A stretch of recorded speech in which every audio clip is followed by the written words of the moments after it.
नमस्कार, मैं हूं शिरीष मिश्रा। छत्तीसगढ़ की बात में आप सभी का स्वागत है। छत्तीसगढ़ विधानसभा के मानसून सत्र का आज समापन हो गया। 5 दिन का सत्र शराबबंदी, धर्मांतरण, रेत अवैध उत्खनन, धान खरीदी केंद्रों में उठाव और खाद की कमी के मुद्दे पर शोर शराबे से भरा रहा। इन मुद्दों पर पक्ष और विपक्ष के नेताओं में जमकर तकरार हुई। सत्र के शुरुआती 3 दिनों में सदन में सिंहदेव और बृहस्पति विवाद ही छाया रहा।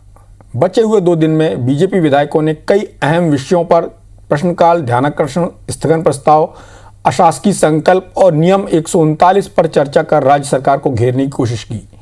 तो विपक्ष के हंगामे के बीच राज्य सरकार ने चंदूलाल चंद्राकर मेडिकल कॉलेज के अधिग्रहण संबंधी विधेयक को पारित करा लिया। सत्र के समापन पर मुख्यमंत्री भूपेश बघेल ने कहा कि बीजेपी विधायकों के प्रदर्शन को देखते हुए लगा कि डी पुरंदेश्वरी के हंटर का असर हुआ है। वहीं बीजेपी के नेताओं ने आरोप लगाया कि पूरे सत्र में सरकार विपक्ष के प्रश्नों का जवाब नहीं दे पाई। तो क्या रहा मानसून सत्र का सार, इसी मुद्दे पर आज हम करेंगे चर्चा।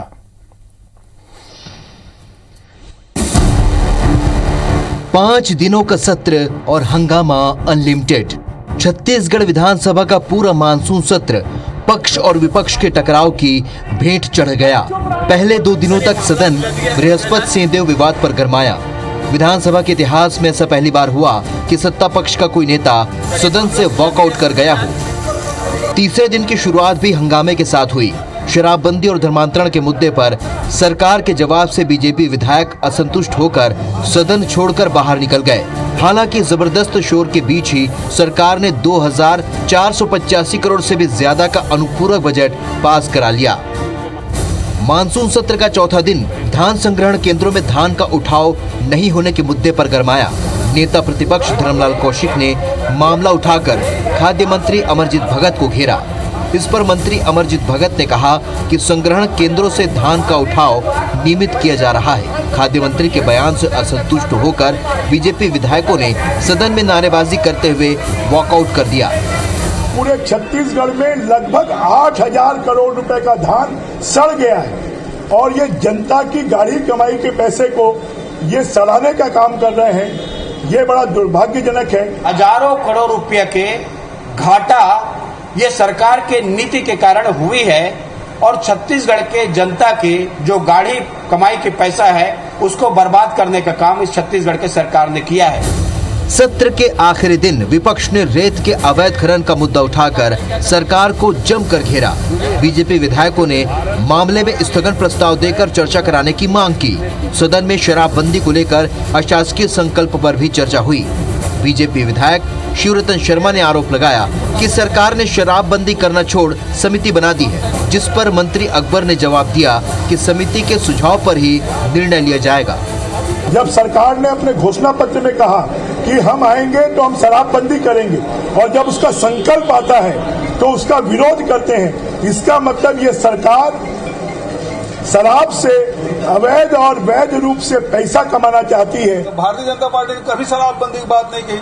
आप सब जानते हैं, रमन सिंह जी ने विधायक दल की बैठक में कहा सरकार भले ही चली जाए लेकिन हम शराबबंदी करके रहेंगे, लेकिन किया क्या? तो ये हमेशा झूठ बोलने वाली पार्टी है और चाहे सदन के बाहर हो चाहे भीतर हो, जब भी मौका मिलता है झूठ का सहारा लेते हैं। कुल मिलाकर इस बार का मानसून सत्र भले ही 5 दिन का रहा हो, लेकिन हंगामेदार रहा। इन हंगामों के बीच राज्य सरकार ने इस सत्र में चंदूलाल चंद्राकर मेडिकल कॉलेज विधेयक पारित करा लिया।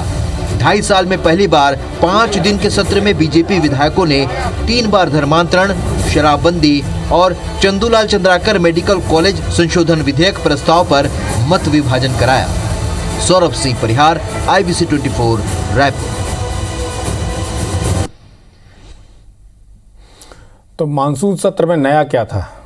मानसून सत्र में नया ये था कि पहली बार विपक्ष ने यह आरोप लगाया कि प्रदेश में रेत माफिया भी सक्रिय, जिस पर स्थगन लाया गया।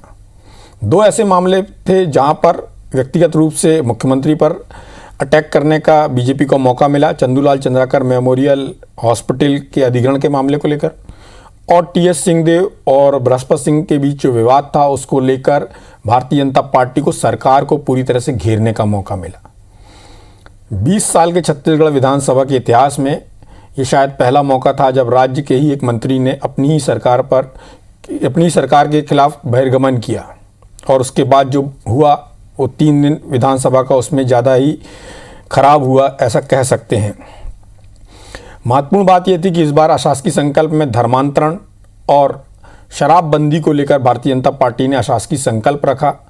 हालांकि जो होता है कि विपक्ष का जो अशासकीय संकल्प होता है वो आमतौर पर गिर जाता है और वैसा ही हुआ। लेकिन खास बात ये रही कि धर्मांतरण को लेकर जहां बीजेपी के 13 विधायकों ने वोटिंग की थी, तो वहां कांग्रेस के 54 या कहें सत्ता पक्ष के 54 लोगों ने या उसके खिलाफ 54 लोगों ने मत किया। लेकिन शराब में ये आंकड़ा बढ़ के 4 और बढ़ गया, यानी 58 लोगों ने उसके खिलाफ मतदान किया। इसका मतलब ये था कि वो शराबबंदी नहीं चाहते हैं। खैर, मुख्यमंत्री ने ये स्पष्ट किया विधानसभा परिसर में कि गंगा जल शराबबंदी के लिए नहीं था, वो 2500 रुपये प्रति क्विंटल धान की खरीदी को लेकर था। तो इस तरह से कहा जाए तो सरकार ने कुछ उपलब्धि भी हासिल की और इस बार पहली बार सरकार को बहुत ज़्यादा विपक्ष ने घेरा। संख्या बल में विपक्ष के नेता कम थे, इसके बावजूद विपक्ष के नेताओं ने सरकार को कटघरे में खड़ा करने का प्रयास किया। उसके लिए कुछ परिस्थितियां ऐसी बन गई जो उनके लिए फेवरेबल थी। विधानसभा का सत्र कैसा था और इसका क्या आउटकम निकला, विपक्ष के लोगों ने इसको कैसा महसूस किया और सत्ता पक्ष के लोगों का क्या कहना है, इस पर चर्चा के लिए हमारे साथ 2 खास मेहमान हैं। मनिंदगढ़ से कांग्रेस के विधायक विनय जायसवाल हैं और मस्तूरी से भारतीय जनता पार्टी के विधायक डॉक्टर कृष्णमूर्ति बांधी हैं। आप दोनों का बहुत बहुत स्वागत है। सबसे पहला सवाल बांधी जी से कर लिया जाए, क्योंकि भारतीय जनता पार्टी संख्या बल में विधानसभा के अंदर कम है और पहली बार भारतीय जनता पार्टी ने कुछ ऐसे मुद्दे उठाए जिनसे भारतीय जनता पार्टी को कुछ बल मिला होगा विधानसभा के अंदर। बांधी जी, एक सवाल है कि आपकी पार्टी के नेता ब्रजमोहन अग्रवाल ने कहा कि उन्होंने 2003 में भी ऐसा एक संकल्प लाए थे जिसमें धर्मांतरण की बात की थी और जब 15 साल की सरकार चली गई उसके भी और 2.5 साल बाद फिर धर्मांतरण पर वो अशासकीय संकल्प लेके आए हैं। जब 15 साल की आपकी सरकार थी तब आपने इस बात का प्रयास क्यों नहीं किया कि इस तरह का कोई विधेयक पारित हो जाए जिसकी वो जो उसका लब्बो लुआब है, जो उसका कहें कि मसौदा है, वो आपने अपनी सरकार के समय क्यों नहीं उसको पारित कराया? पहली बात तो ये। शराबबंदी को लेकर आप बात कर रहे हो तो कांग्रेस के घोषणा पत्र में था, आप उसमें किस अधिकार से बोल रहे हैं कि शराबबंदी होनी चाहिए? और रेत की जहाँ तक बात है तो रेत को लेकर एक नई चीज़ थी जो आपकी पार्टी ने रेज की है स्थगन के माध्यम से। शिरीष जी, पहला तो धर्मांतरण को लेकर के बात करता हूं। हम 15 साल रहा, हमारे छत्तीसगढ़ राज्य नया नया बना। पहली बार 2003 में छत्तीसगढ़ में चुनाव हुए, स्वतंत्र रूप से हम छत्तीसगढ़ कायम हुआ। अब जब हम यात्रा प्रारंभ करते हैं 2003 से अब तक के, तो धर्मांतरण का जो विषय था इतना विभत्स नहीं था। आज धर्मांतरण का जो स्वरूप दिख रहा है, आपने रोहिंग्या मुसलमानों की चर्चा भी कभी नहीं सुनी होगी। आज ये बहुत प्रकोप के तौर पर किस किस विधानसभा क्षेत्र में है, हम इन तथ्यों को सरकार के सामने रखना चाहते थे। हम ये भी बताना चाहते थे कि ग्रामीण अंचलों में किस तरीके से धर्मांतरण करने का उपक्रम चलाया जा रहा है।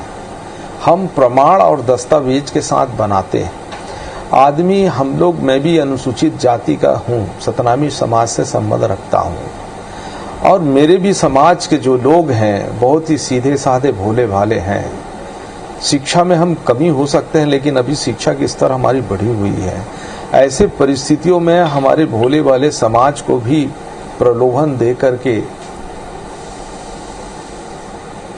धर्मांतरित करने का प्रयास कर रहा है। एक भी ऐसा क्रिश्चियंस नहीं है जिस गांव में, क्या वहां चर्च खुल सकता है? शिरीष भाई आप बताइए, जहां एक भी क्रिश्चियन नहीं है क्या वहां चर्च खुल सकता है? आप आस्था मान सकते हैं लेकिन चर्च खुल सकता है क्या? मस्जिद खुल सकता है क्या? है ना?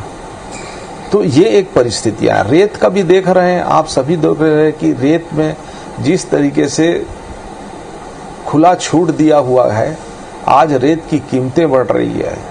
रेत की माफिया जिस तरीके से काम कर रहे हैं छत्तीसगढ़ में, हर एक जिलों में एक माफिया काम कर रहा है। इतना तक के माफियाओं को इतना बल हो गया कि जो माइनिंग अधिकारी है उसके ऊपर गाड़ी चढ़ा करके उसको मारने का प्रयास करता है। आज अधिकारी कर्मचारी का मनोबल इतना टूटा हुआ है कि वो अकेले ड्यूटी करने जा नहीं सकते, इतनी इसकी मनोबल की स्थिति है। वो भयभीत रहते हैं कहीं रेत माफियाओं को ज्यादा कार्रवाई करेंगे तो कहीं न कहीं अब इस सरकार से भी उन लोग संरक्षण प्राप्त हैं, कहीं हम पर अटैक ना हो जाए, बड़े भयभीत की अवस्था में बने रहते हैं। रही बात है, इसलिए हम उन तथ्यों को भी लेकर के आना चाहते हैं कि कहां कहां पर माइनिंग अधिनियम को हटा करके रेत का भंडारण किया गया है और उसके ट्रांसपोर्टिंग कैसे किया गया है। आज उसके कारण समाज के अंदर रेत को किस तरीके से कितने रेट में मिल रहा है, इन सब तथ्यों को भी हमें रखने का अवसर था, जो स्वीकार ने हमारे स्थगन प्रस्ताव को स्वीकार नहीं कराया, चर्चा ही नहीं कराया। दूसरी चीज शराबबंदी को लेकर के है। देखिए, शराबबंदी को लेकर के शराबबंदी छत्तीसगढ़ जो बढ़ता हुआ छत्तीसगढ़, प्रगतिशील अभी छत्तीसगढ़ है, आज इतने अपराध हो रहे हैं, इतने हत्याएं हो रही हैं, बलात्कार हो रहा है, अपहरण हो रहा है, ड्रग्स के इतने प्रकोप हो गए, इतने अवैध ड्रग्स निकलने लगे, दारू कहाँ किस किस राज्यों से छत्तीसगढ़ में आके आता है। परिणाम यह है कि हमारे छत्तीसगढ़ के युवा बढ़ रहे हैं। बांदी जी, अपराधों की संख्या इतनी बढ़ गई है कि पूरे देश में हम चौथे स्थान पर आ गए हैं। बांदी जी, और इन सभी बातों को लेकर के हम चर्चा करना चाहते थे। हाँ, गांधी जी, आप चर्चा करना चाह रहे थे और आपकी पार्टी के नेताओं के पास बहुत सारे मुद्दे थे। आज विधानसभा, हाँ, आपने जो गिनाया है, मैं तो क्रमशः गिना रहा था उन मुद्दों को। चंदूलाल चंद्राकर का भी मामला है। हमने ये कहा कि जिन लोगों ने चंदूलाल चंद्राकर का एक छत्तीसगढ़ के स्वतंत्रता है, जो शुरू में उनके नाम का एक बहुत बढ़िया उपयोग करते हुए एक मेडिकल कॉलेज का सब लोगों ने सहयोग देके संचालन किया है। एक मेडिकल कॉलेज उनके नाम पर खोला गया है और बहुत सारे ऐसे सहयोगी हैं जो प्रारंभिक अवस्था में दिए, किन्हीं भी कारणों से उनकी स्थितियां मैनेजमेंट में कमियां आई और उनके कारण वो संचालन करने में मजबूर हो गए हैं वो। लेकिन जब अधिनियम बन रहा है तो इस अधिनियम के मुताबिक जिन लोगों ने प्रारंभिक तौर पर मदद किया है, चंदूलाल मेडिकल कॉलेज को इस स्तर पर लेके आया है, तो उन जिन लोगों ने आर्थिक रूप से मदद किया है तो उनके अर्थों का भी, उनके पैसों का भी तो सुरक्षा होनी चाहिए।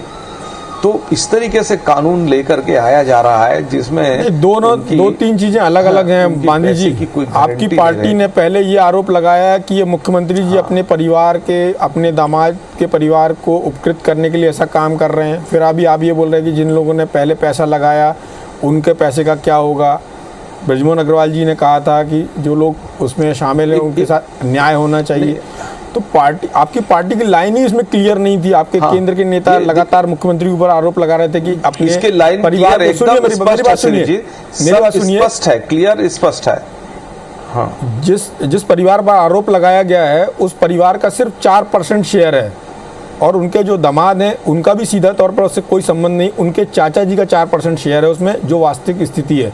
लेकिन ठीक है, पॉलिटिक्स है तो आप आरोप लगाएंगे, लेकिन उसके बाद भी आपकी पार्टी की कोई लाइन क्लियर नहीं थी। मैं ये सिर्फ जानना चाह रहा हूं कि आप जो मुद्दे उठाना चाहते थे वो आप उठा पाए या नहीं उठा पाए।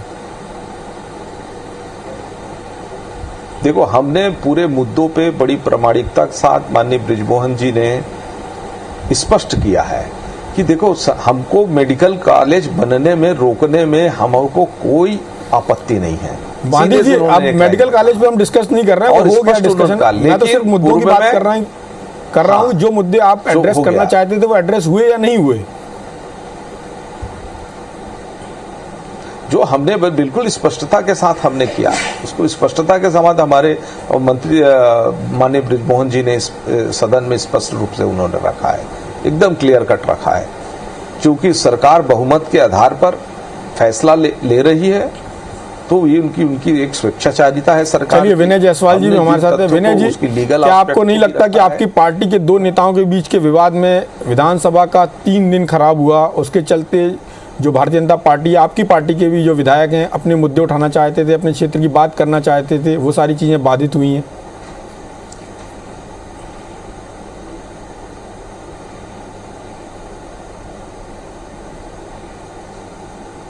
सुरेश जी, पूरे पावर सत्र की अगर आप बात करते हैं और खास करके जितने भी इश्यूज पूरे 5 दिन में उठे, और माननीय गांधी जी का भी वक्तव्य मैं लगातार सुन रहा था, वो बात किसानों के धान खरीदी को लेकर के हो, या शराबबंदी को लेकर के हो, या चंदूलाल चंद्राकर के लिए जो सरकार बिल लेके आई उसकी बात हो, या धर्मांतरण की बात हो, या रेत खरीदी की बात हो, सारे के सारे मुद्दे सीरीज जी आप अगर देखेंगे कि जो 2.5 दिन जिस तरह से जो कीमती समय बर्बाद करने का काम भारतीय जनता पार्टी के जो नेता हैं, वरिष्ठ नेता हैं, माननीय गांधी जी भी इस चीज को देखे हैं। अब किसी घर में 4 बर्तन हैं, 2 बर्तन खड़खड़ा रहे हैं, तो उन 2 बर्तनों के खड़खड़ाहट को लेकर 2.5 दिन कीमती समय जो है सदन का इन्होंने बर्बाद कर दिया। ठीक है, जो गतिरोध था वो दूर हुआ, माननीय टीएस सिंह, पर आपकी बात पूरी तरह से सही नहीं है। आपकी बात पूरी तरह से सही नहीं है। आपके घर के बर्तन कुछ ज्यादा ही खड़खड़ा गए थे, और आपकी पार्टी के नेता भी उसके लिए जिम्मेदार हैं।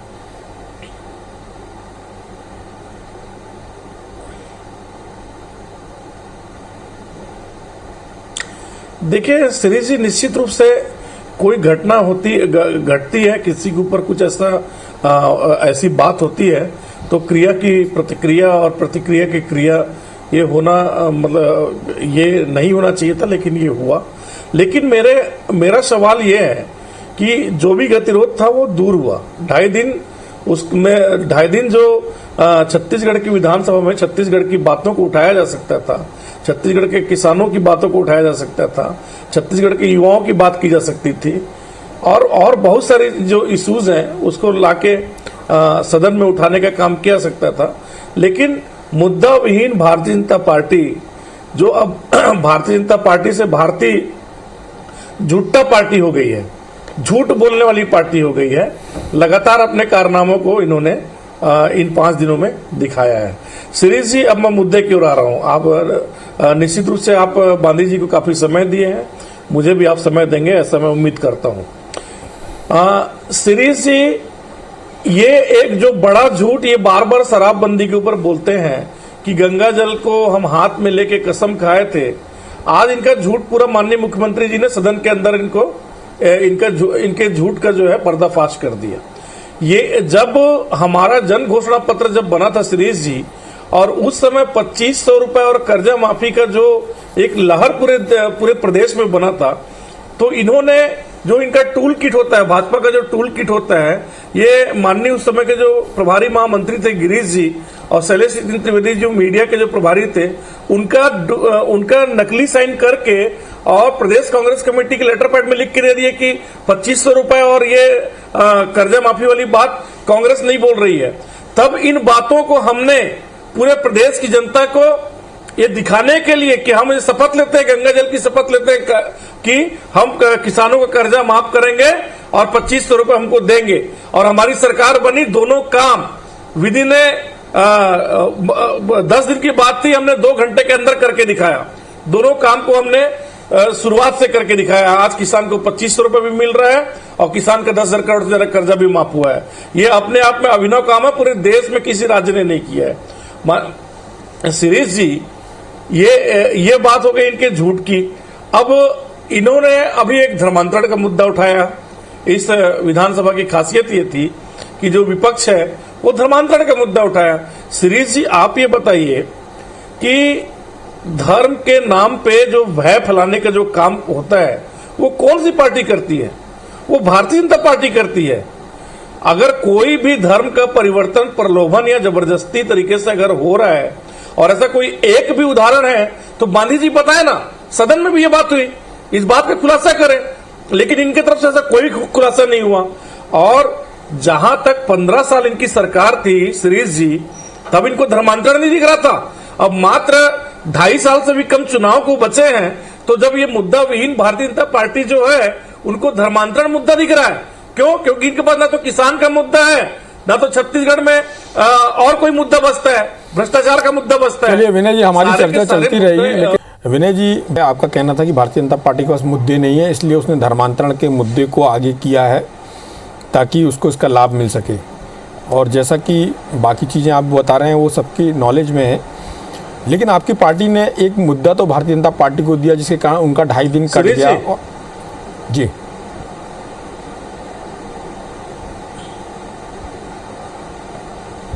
विनय जी बोलिए। शिरीष जी, मैं इस पर कुछ बोलूं? सुरेश जी, मैं जितने कुछ भी बोलूं? मुद्दे उठाए आप आज ये बताइए कि आदिवासी बोलिए विनय जी आप।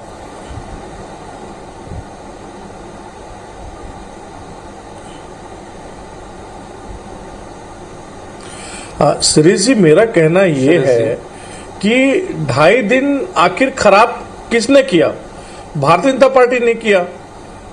इस जो भी मुद्दा था माननीय बृहस्पति सिंह जी के बीच में और टीएस सिंहदेव के बीच में, वो तो मामला शांत हो गया। बृहस्पति सिंह जी ने अपना खेद व्यक्त कर लिया। टीएस सिंहदेव जी सरकार का एक वो पक्ष आ गया, तो कहीं तो कोई बात रह नहीं गई थी। लेकिन माननीय जो भारतीय जनता पार्टी के जो हमारे साथी है, केवल इसी मुद्दे पर 2.5 दिन खर्च कर दिए सीरीज जी। अरे मंगलवार का दिन तो आपकी पार्टी की तरफ से शुरुआत हुई थी ना, सोमवार का मान लिया। सोमवार का जो पहला दिन था उस दिन भारतीय जनता पार्टी के नेताओं ने मुद्दा उठाया, लेकिन मंगलवार से तो आपकी पार्टी के नेताओं के बीच कांग्रेस के चरित्र का उदाहरण है। बांदी जी आपकी पार्टी में भी ब्रजमोहन अग्रवाल जी ही नेता बन के उभरे हैं पूरे घटनाक्रम में। सीरीज जी, शिरीष भाई वो हमारे वरिष्ठ नेता है। बोलिए, आप लोग दोनों बोलिए। नेता है, हम उनका सबका सम्मान करते हैं। शिरीष भाई मुझे मैं ये कहता हूं शिरीष भाई कि कांग्रेस का जो चरित्र है वो आपने स्पष्ट कर दिया और इस बैठक में भी स्पष्ट कर दिए कि ये करनी इनकी है, कथनी इनकी है और करनी इनकी है, कथनी इनकी है और परिणाम ये होता है उसको भाजपा का है। ये 2 दिन तक के एक तरह से एक ऐसा है कांग्रेस का जो चरित्र है, एक विधायक अपने मंत्री के ऊपर आरोप लगाता है और दोनों मंत्री सदन में हैं, और जब उसके आरोपों का बयान एक मंत्री के द्वारा ही दिया जाता है तो उसके मंत्री ने ही अस्वीकार करते हैं। ये कितना बड़ा है। भारत वर्ष के इतिहास में ऐसा कभी नहीं हुआ जो ऐसा उदाहरण इन्होंने दिया। ये कांग्रेस का चरित्र का उदाहरण है और उसको बोलते हैं कि 2 दिन के बाद अभी भी कांग्रेस के जो लोग हैं झूठ बोलते हैं। मुख्यमंत्री जी इस बात को कहते हैं कि हम गंगा जल जवाबदारी है उसके लिए, गंगा जल किसानों के लिए उठाया था, हमने दारू के लिए नहीं उठाया बोलते हैं। आज भी वो बोल रहे हैं, ये भी बोल रहे हैं। अब उसमें से अर्थात दारू न बंद करने का इन लोगों ने सौगंध खाई है। मुद्दा जो है और गंगा जल हम इस बात के लिए उठाए, किसानों के लिए उठाया है, दारू बंद करने के लिए नहीं उठाए। तो ये शिरीष भाई ये स्पष्ट हो गया है कि जिनको आश्वासन दारू बंद करने के लिए उन महिलाओं को दिया गया था, नहीं छत्तीसगढ़ के उभरते हुए युवाओं को दिया गया था एक दारू बंद करने का। हमारे कार्यक्रम का जो नाम है मानसून सत्र का सार, वो आप देख रहे हैं। ये दोनों नेता उसके एक उदाहरण है कि मानसून सत्र का सार क्या रहा। आरोप प्रत्यारोप में ही इसी तरह सत्र गुजरा। हालांकि सरकार ने अपना जो बिजनेस करना था वो बिजनेस भी कर लिया और विपक्ष को जिन मुद्दों को उठाना था, जिनके अशासकीय संकल्प लाने थे वो भी ले आए और विपक्ष को सरकार पर जो जो आरोप लगाना थे उसमें वो सफल हुए। और यदि पहले विधानसभा का सत्र खत्म हो जाता तो शायद विपक्ष के लिए इतना सब करने का और सरकार को भी इतना सब करने का मौका नहीं मिलता। खैर जैसा भी रहा, सत्र उपयोगी रहा सरकार के हिसाब से और विपक्ष के हिसाब से भी। इस चर्चा में भाग लेने के लिए आप दोनों का बहुत बहुत धन्यवाद। नमस्कार।